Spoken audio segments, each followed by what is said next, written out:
ভালোবাসা মানেই কি সম্পূর্ণতা? মানে ভালোবাসা মানে একে অপরকে পরিপূর্ণভাবে বিয়ে করে জীবন কাটানো? এবং ভালোবাসলেই যে জীবন কাটানোর পরেই যে ভালোবাসা টিকে থাকবে সেটাও তো নয় বাবা।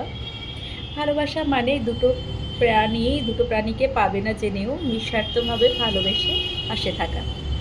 মানে তুমি আমার ভাগ্যে নেই এটা জেনেও তোমাকে আমি পাবো না সেটা আমি জানি। কিন্তু তোমার প্রতি আমার বড্ড মায়া সেটাও জানি।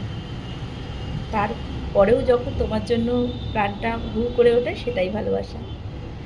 ভালোবাসা মানে তুমি আমাকে সিঁদুর পরাবে, আমি তোমার সাথে ৪ দেওয়ালে সুখ নেব, সেটা মানেও ভালোবাসা নয়। দূর থেকেও ভালোবাসা যায়। সারা জীবন অন্যের কাছে থেকেও ভালোবাসা যায়। হতেই পারে ভালোবাসাটা পাওয়ার পরে তুমি আমার জীবনে নাও থাকতে পারো। কেননা দূর থেকে যেই জিনিসটা আমাদের ভালো লাগে কাছে গেলে সেটা নাও ভালো লাগতে পারে। একটা কথা সবসময় মনে রাখবে, কি জানো? যাকে আমরা ভালোবাসি তার সাথে যে সংসার করতে পারবো তারও মানে নেই।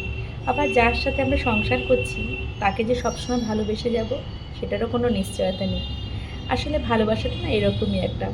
ভালোবাসা যে বিয়ে করে থাকলে সে সম্পর্ক টিকে থাকবে সেটা না। আবার না বিয়ে করলে যে সেই ভালোবাসাটা থাকবে না সেটা না। আসলে দূর থেকেও অনেক সময় ভালোবাসা যায়। ভালোবাসাটা এরকমই হয়। যার জন্য এই প্রাণটা একটু চিনচিন করে ওঠে। দেখো মিলে তোমাদেরও হয়তো চিনচিন করছে। সেটাই ভালোবাসা। বুঝলি?